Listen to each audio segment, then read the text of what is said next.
Welcome back, everyone, and thanks for joining us for another great episode of Insights from the Couch Mental Health at Midlife.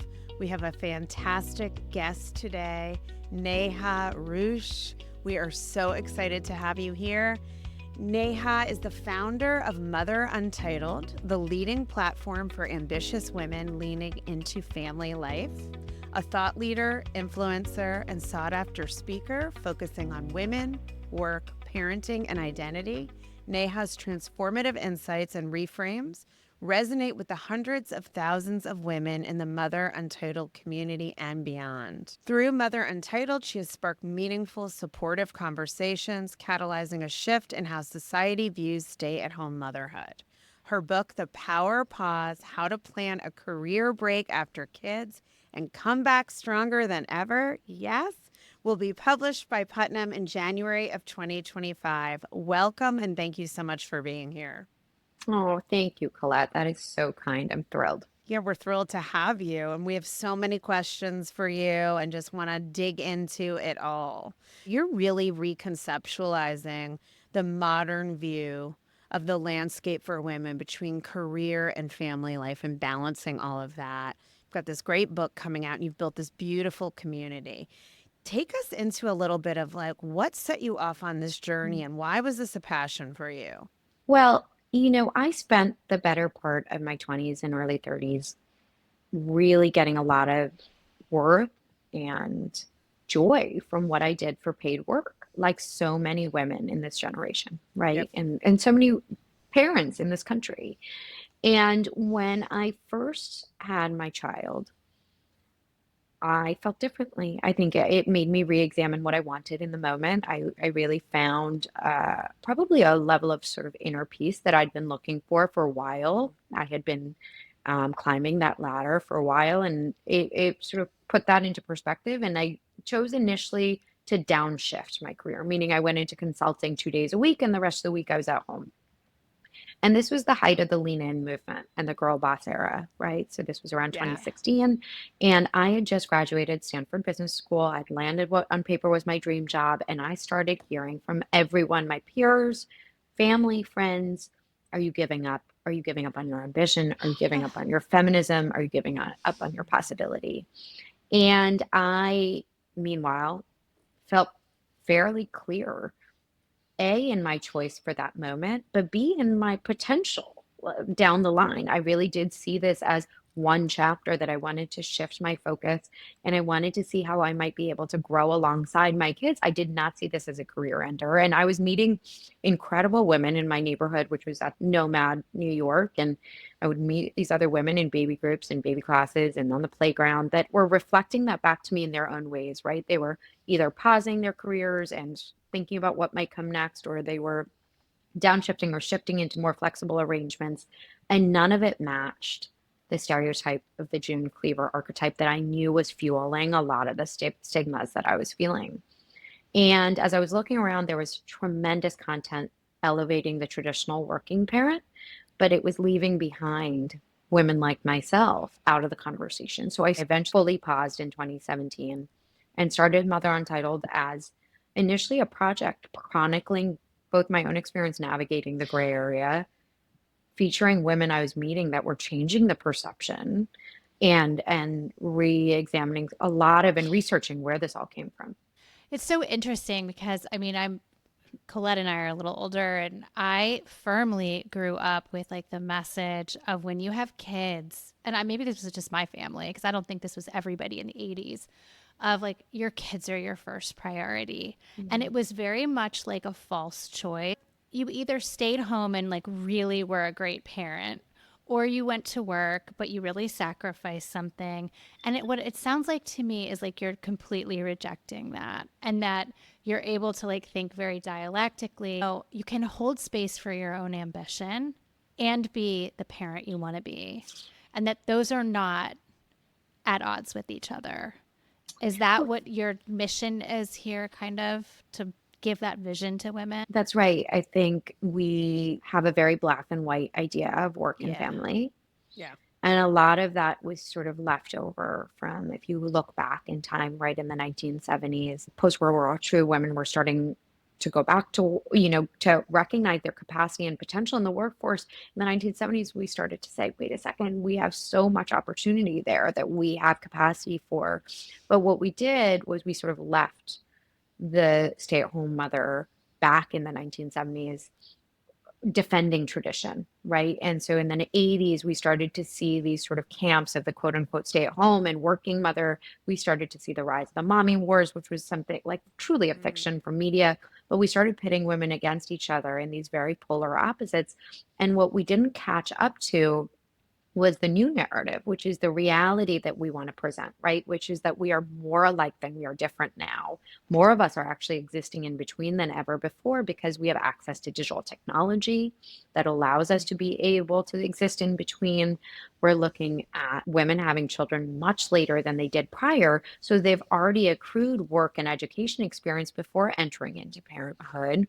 They have more equitable relationships with their partners than ever before, right? So these aren't women teetering around in heels and aprons, like serving cocktails at the end of the day. Their husbands, in the case of two-parent households, are actually spending 3 times the amount of time with their children than the generation prior, right? And so for all these reasons, we're due for a rebrand, yes, of the stay-at-home mother, but I would argue really rethinking this whole construct of stay at home and working, really thinking about us all sort of on a spectrum that is constantly fluid, and we're sort of dialing up and dialing down, making pauses, shifts, sprints, and knowing that it is ultimately a long game because among all of those other data points, the age of retirement has changed. So we're looking at a much longer career than before.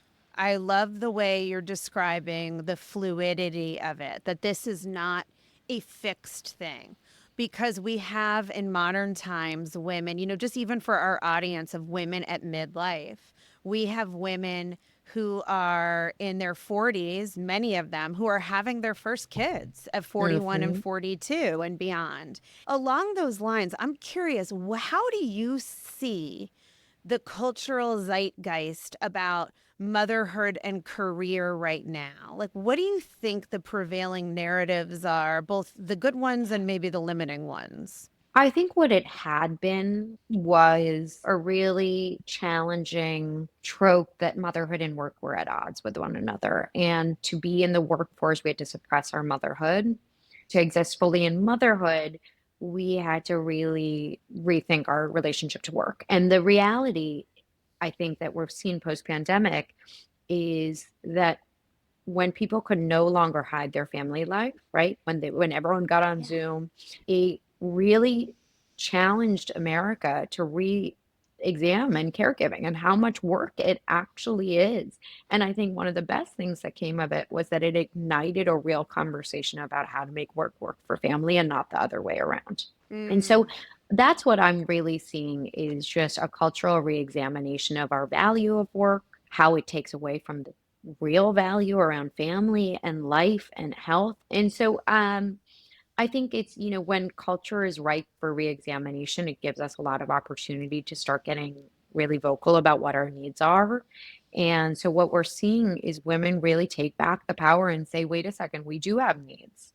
And motherhood is really a tremendous work. And motherhood, by the way, does actually make me a stronger leader. And what are the various ways in which we can start to make work support us in that role more? And, the goal with my work is to say, there are so many options, and we need to start validating one option, which is to pause or downshift for a chapter and be able to look at that option with real respect and possibility so that women can be supported and respected during that stage and also supported and respected when they decide they want to dial up work on the other side.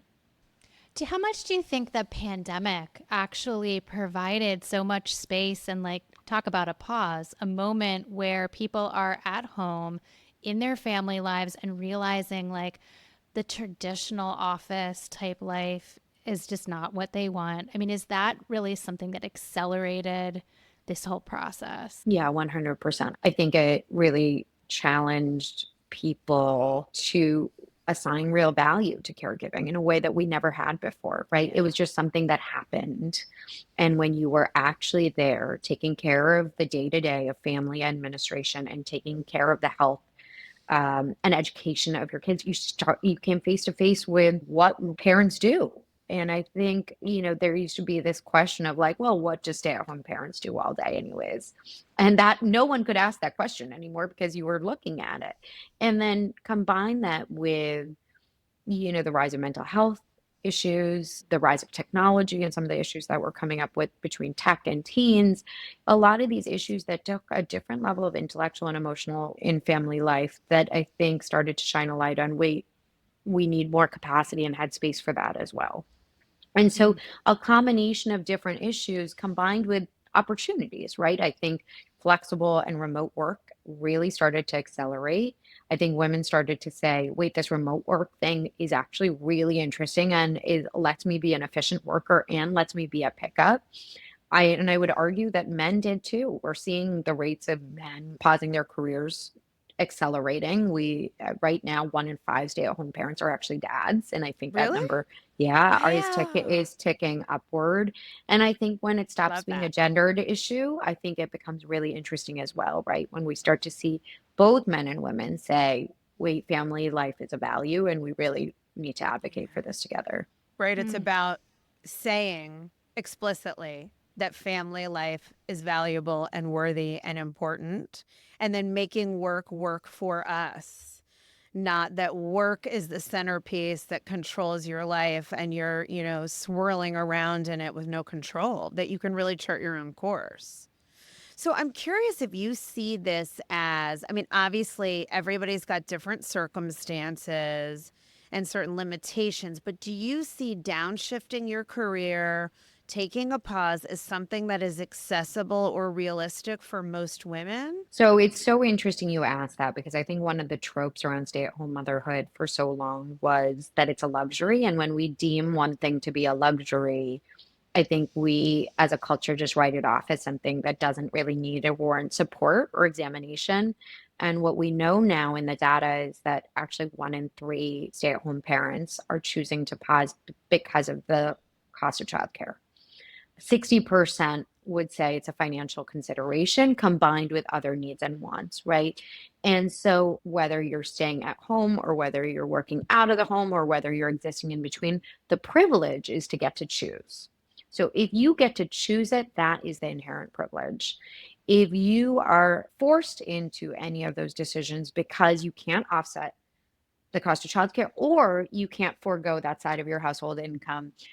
That's where it is ultimately much more, challenging because you're forced into a non-choice. That said, one of the things that I think is really interesting right now is if a pause is not financially accessible, what is the ability within your industry or within your company to figure out other ways in which to create boundaries around your work, whether that's about flexibility, whether that's about, I've seen women and men take not necessarily demotions, but lateral moves where they don't have as much managerial responsibility so that they don't have to afford as much headspace and stress. There's lots of ways to make room for family life, right? For some people it's time, and for some people it's headspace, and for some people it's flexibility. And I think figuring out what is available to you isn't exactly as black and white as pausing or not pausing. So take us into like this traditional downshift slash pause where a woman may not see the real opportunity she has to make the most of that time period. A lot of this is the work of the power pause is to help ignite women to think not only can I step into this with a little bit more confidence, but also the knowing that this is a career pause and it's not a life pause, right? We are going to continue to grow and learn. And that is a really important mindset to have, not only when you step into the decision, but even how you resign. When you're leaving the workforce, can you sort of nurture your network on your way out so that you're actually preserving and nurturing those relationships with the intention to be able to draw upon that network ultimately when you transition back to the workforce or transition back into work of meaning to you in a different capacity.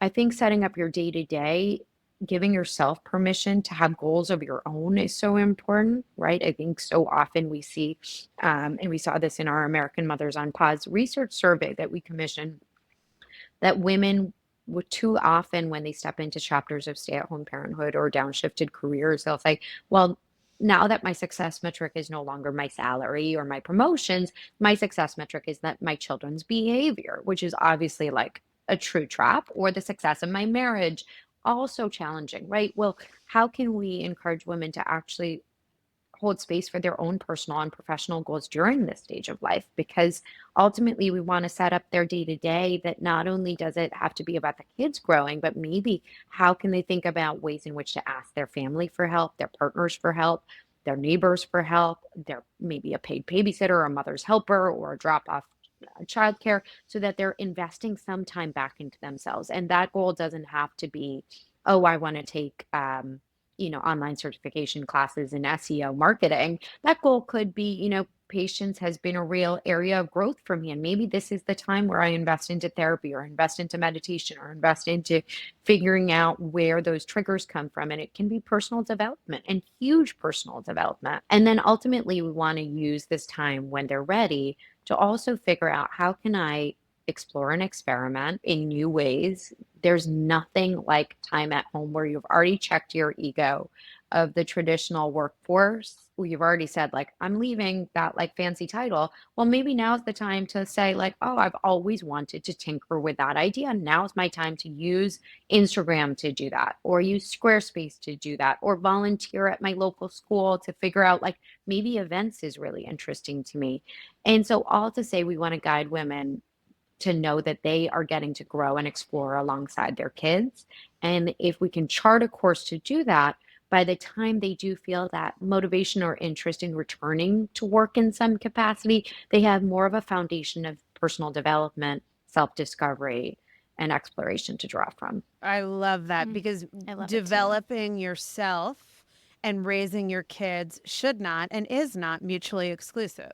Exactly right. So you really continuing to grow and invest in yourself, whether it's in your career, in some new capacity, at whatever level works for you, or it's personal development, that, you're continuing to grow and feel engaged and alive and invigorated. And so when and if or how you choose to return, you haven't stagnated and you're not stuck back where you were. Because I think Laura and I, as therapists, we see a lot of women who, whatever the choice, I respect all the choices, whether it's to stay home, to keep working, to take a pause. But there are women who have chosen to stop working, or some never to work in the first place.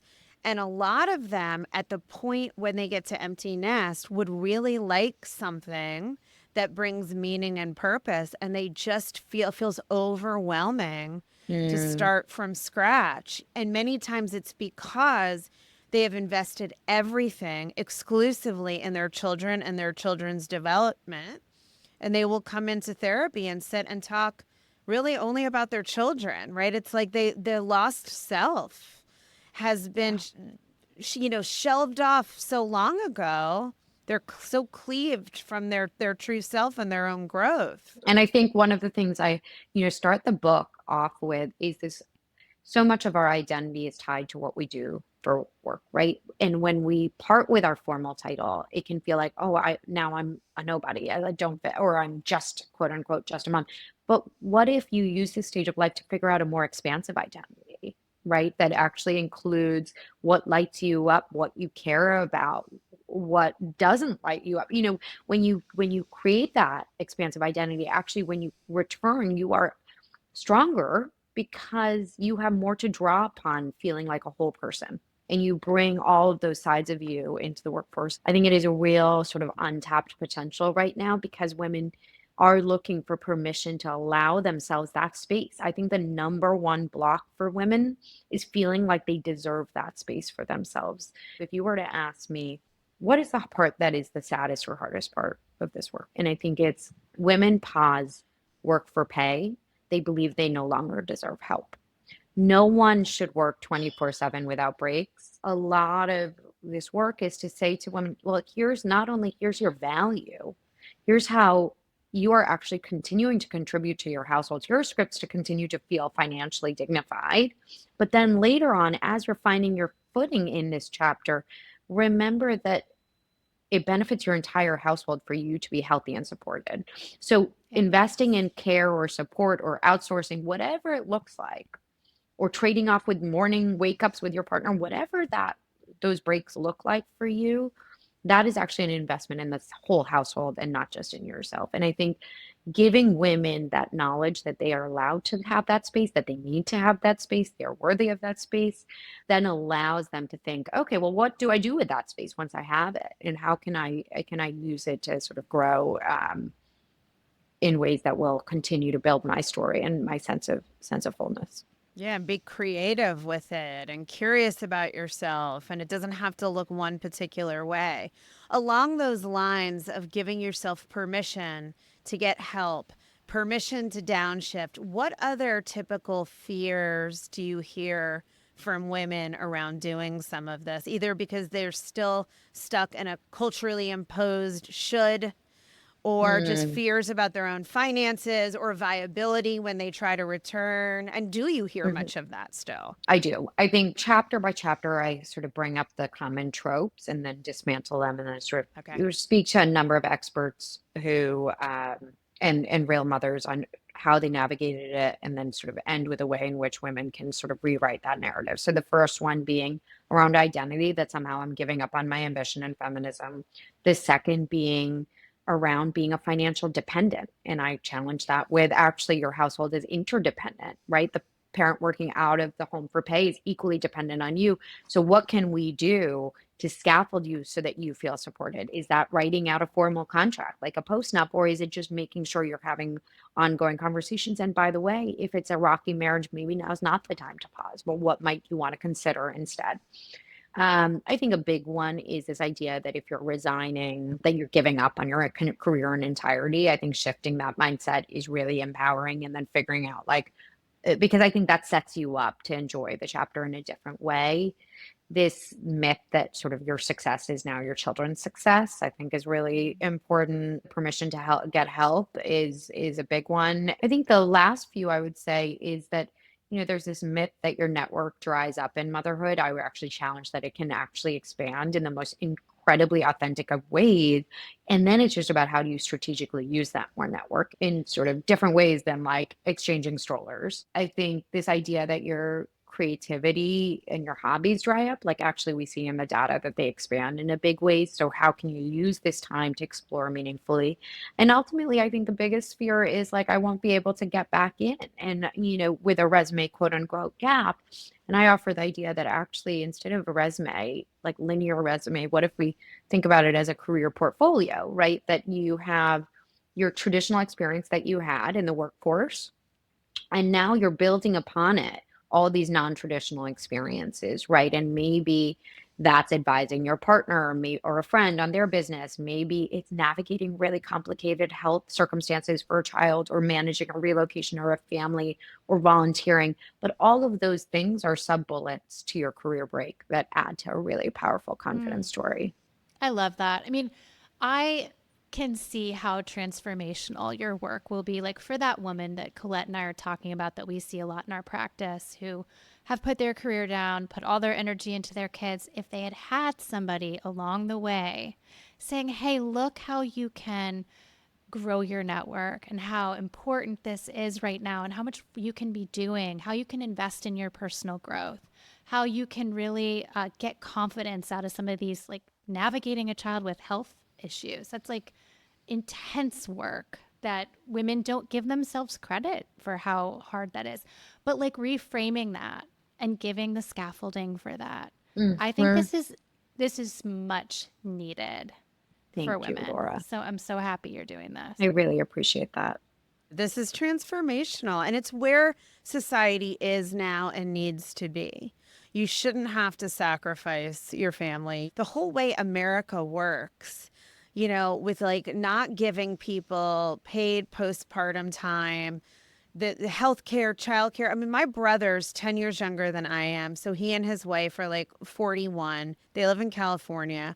She is a ICU nurse Mm. and can make a lot of money and even have some flexibility. But even with that, they decided, because she would like to be working somewhat, but the cost of childcare is so expensive and impossible. She's like, it's like, I'm going to be using basically my salary to pay someone. And she's like, I'd rather be with my kids. So I'm going to wait until she starts school, like even, pre-K kind of stuff, and why not, if it's going to cost me exactly what I earn, why I'd rather be the one who's home with my child. And that's, some people don't feel that way, but our culture is so unfriendly to this whole prospect, and it's not where we are as a society anymore.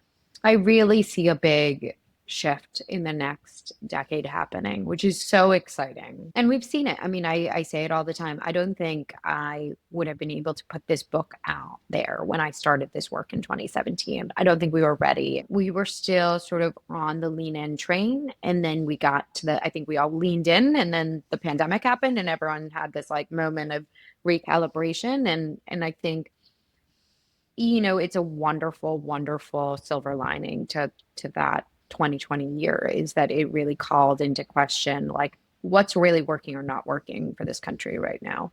And we have a long way to go, but we have a lot of models to draw from. Like, Canada, say what you want about it, but they figured out the paid family leave they have. And What do they do there? What do you oh see my happening in goodness. Canada? I don't know. They have a year, and then Oh, wow. you can extend to a year and a half. Now, I think the best recommendation, like what any family policy expert would say, like if we can get to 6 months, that would be a real win, Great. because 6 months, if you can return to work and you're fully healed and you've sort of figured out a childcare infrastructure, and that's around the time when children can like enter a daycare system with a little bit more ease. I mean, 6 months would feel like a win in this country, but you're looking at a country like Canada that not only I think that not to get too far into policy, but it's not just about paid family leave, but it's the universal health care. Because when you have universal Yeah. health care, we're seeing a boom of women building their own businesses. And the reason they're building their own businesses is because they want that flexibility. And so Right. they're more able to do that with healthcare. No, that's huge. And I'm glad you're mentioning this because, Laura and I both run our own businesses as therapists. And if I were not married, and I actually had a period of time between my two marriages as a therapist where I had to pay for my own private health care, and it was outrageously expensive to get really shitty care. And Mm-hmm. it's just, something is so broken. I don't know what the answers are, but the fact that Canada gives the universal health care and a year off, to me, that is, somehow I wish we could find a way to get there that made economical sense and could be Mm-hmm. managed properly. I don't know that that'll ever happen, but I agree, 6 months would be a win. Your kid's sitting up, right? They're close to crawling. Right. Use some of those hormones, for many people, have settled. When I look back at my first daughter, she's 23 now. I almost died during delivery. We really Oh, should have no. sued the hospital. She didn't breathe. It was very traumatic. I was really young, I think like 26 years old, which is insane on so many levels, especially that I have a 23-year-old daughter. I'm like, Yeah. don't do what I did. Yeah. Yeah. Even though you're so great and I love you. But I was not okay for a long time. And I didn't even really realize how not okay I was. And we all react so differently, even if you have all the resources and support in the world. It's a huge change in your body and a huge adjustment, especially as a first time parent. So I really hope we gravitate toward more support, not only for career, but just like launching into motherhood. It's Mm-hmm. hard. Absolutely, to all those points. And I think you're right. As a culture, we're shifting, and hopefully it's going to look really different in the next decade. But let's shift gears into like, what is the whole social media doing for like women's entrepreneurial Mm. journeys? I mean, even Colette and I, at this phase of life, we've had like brick and mortar businesses, but like the whole idea of wanting a more flexible work world through the internet and doing podcasts and owning your own business, or, Being an this influencer. is this women are starting to get creative and having a bigger imagination for what their work life could look like. I really think this concept of women sort of building our own economy at this point, because not only are those women starting small businesses or remote businesses or virtual businesses, they're then hiring other women in freelance and contract roles, right? And so we're creating a flexible workplace. And so I actually think one of the gifts of social media, obviously, there's a lot going on right now in figuring out the impact of social media on young people, but I think the impact it's had on women has been tremendous, right? I think it's allowed women to be able to build in new and creative ways. It's allowed ease of access to ongoing learning and exploration. And so, one of the tips I often give women when they're like, well, what do I do next? Or like, I don't have a hobby, is look at your social media, look at the content you're consuming. It leaves clues for what you're interested in. Are you following a lot of family policy accounts? Are you following a lot of interior design accounts? Or, there's so many ways. Just use social media to learn about yourself, to experiment and explore. The shift towards the boom of women-owned small businesses and entrepreneurship and the freelance gig economy is significant. I think it's not going anywhere. And I also think, just going back to sort of the premise of this conversation, it is a huge deal for the women in work movement, because what it does is it expands what I call the vast gray area between stay at home and working. It allows women to exist in between and dial up and dial down without shame or penalty, because we're actually all sort of navigating and in between, and it gives us more autonomy to do that. Yes. It's amazing, actually, because there are things available to us now that weren't in the past. This is the positive of all this online stuff. So, are there any tips you have in general for somebody, let's say, and maybe there aren't, maybe everything's just very, very niche, but what if somebody has a career that they think, all right, I don't want to be completely out of the workforce. I want to downshift, but I want to keep working in some capacity because that's important for me. Like, I realize I was not supposed to be a stay-at-home mom for many reasons. Like, it was a mistake. I was a stay-at-home mom for a period, but it wasn't really good for me. I need to keep myself doing challenging things, or I'm not my highest best self. But what about somebody who says, I want to do that, but I need something more flexible and my job or my career doesn't allow me to like work part time? Are there ways or tips to look for flexible work? If it's maybe something different than you've done before? A few things. I think industries are broadening their sense of what's possible from a part-time and Mm, flexible basis. I would say, before you throw in the towel on flexibility, look outside of your company for other mm, parents at other like-minded organizations or similar industries, and see if you can find anyone who does have a flexible role, and gain insight from that. Call them up, ask them how it's worked. Ideally, talk to more than one person, figure out what worked, and create a plan that you can present to your manager. it's a great suggestion. I have now talked to obviously hundreds of women, but what I'm always struck by is the women at historically very rigid industries like finance, who did actually go to their manager with like a written down plan. And it is often in those settings, they're not going to like put it up on a silver plate and say, here, like, you can come back 2 days a week, or you can work, you can work remotely completely, but you may be able to craft plans yourself. Look online, look on LinkedIn, look in your parent community and group, and ask for those connections and suggestions. So that's number one. Number two is to then think about other arenas where you may be able to lend your expertise. So, say you're in law or finance. I'm just picking really like Yeah. historically more traditional work environments.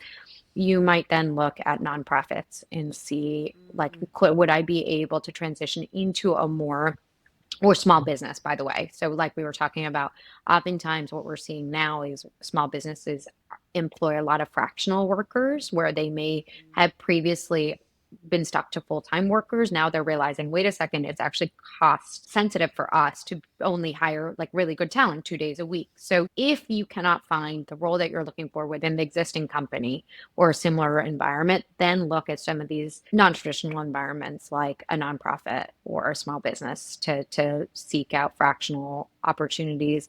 And then there's this other side, which is, okay, if we do choose to downshift and we really want flexible work to either keep income or keep ourselves relevant and connected, can I look outside to related industries? So something that, like, say I was a lawyer, could I then step into more Yeah. policy advocacy, right? And so that Yeah. I'm building my story strategically, and it's on my own terms, but I'm not taking my foot off the gas. And then, like, bottom line, one last thing is, if you are in law, keep up your bar. Like, even if you're planning on taking a yeah. 2-year, 5-year break, like, just keep your bar up.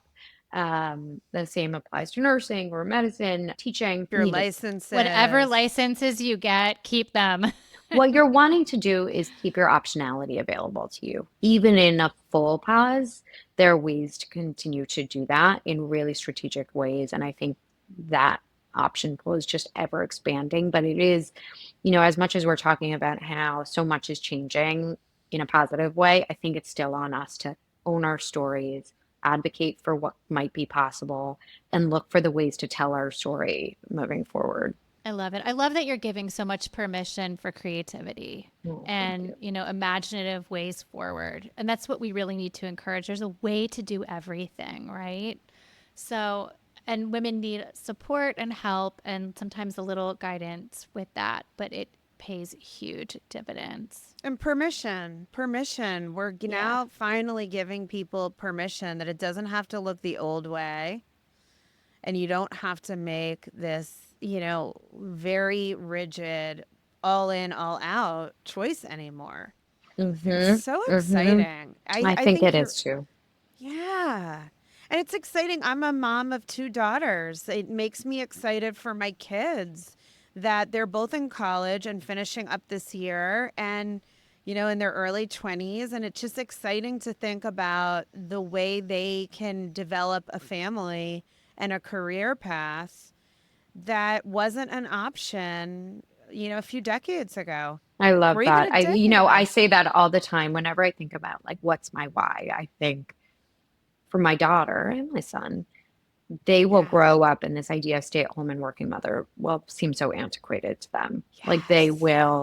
they'll just know that they can make sort of the right choices for right now and Yeah. continue to shift and evolve.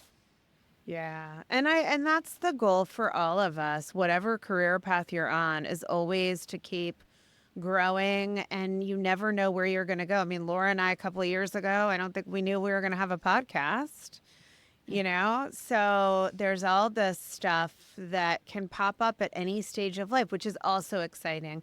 You can have a whole new career plan at 60 if you want to. That is possible now, Very which is much so. so cool. It's so cool. Thank you so much for all of this. And I want to, before we let you go, give us an idea of how we can connect with you. Of course, everything will be in the show notes, but what do you want people to know about getting in touch with you, the book, all that good stuff? Oh, thank you for all your support and your enthusiasm. It really means the world. If this work resonates with you, if there's someone in your life for whom it might resonate, I really ask anyone to pre-order. You can go to motheruntitled.com/thepowerpause. Not only is it sort of a first of its kind guide for women to walk through this stage of life with confidence, but it also is a call to action to validate this choice and open up more choices for women. So that's one thing. If you do pre-order, you can access the first chapter, which is all about identity. And so that's a fun one and the history of how we got here and why it looks a lot different moving forward. And you can subscribe on motheruntitled.com to our weekly newsletter or follow on Mother Untitled on Instagram. Wonderful. Well, I'm sure our Yes. listeners are going to want to grab this book and join the community. I'm excited to read it. I can't wait. And we're so grateful that you were here and for this really important conversation. It makes me excited for all of us women and our children. So thank you. Definitely. Thank Thanks so you. much. And thanks everyone for listening. If you like what you heard today, and we hope you do, please don't forget to share with your friends, leave us a review, and we'll see you next time on Insights from the Couch. Bye, everyone.